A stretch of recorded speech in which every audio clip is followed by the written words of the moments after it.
Next, યુરેનિયમના એક પરમાણુનું વિખંડન થતા 200 MeV ઉર્જા છૂટી પડે છે.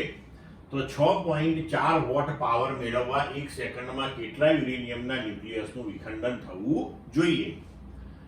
વિકલ્પ આપ્યા છે: A 2 × 10⁻10, B 2 × 10⁻11, C 10⁻10, D 10⁻11. તો હવે જુઓ, 200 MeV, બરાબર, તો એને આપણે જૂલમાં ફેરવી લઈએ. તો 200 × 10⁶ EV, અને 1 EV એટલે 1.6 × 10⁻19 જૂલ.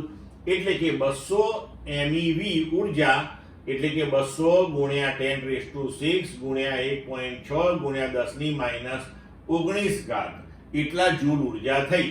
અને આટલી ઉર્જા આપણને એક પરમાણુનું વિખંડન થવાથી મળે છે. તો 6.4 વોટ એટલે કે 6.4 જૂલ પ્રતિ સેકન્ડ થયું. તો આપણે 1 સેકન્ડમાં શોધવાનું છે.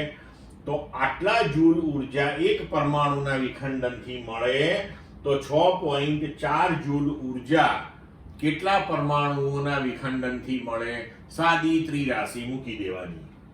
તો n બરાબર 6.4 × 1 / 200 × 10⁶ × 1.6 × 10⁻19. તો આને ઉકેલશો એટલે જવાબ મળશે 2 × 10⁻11.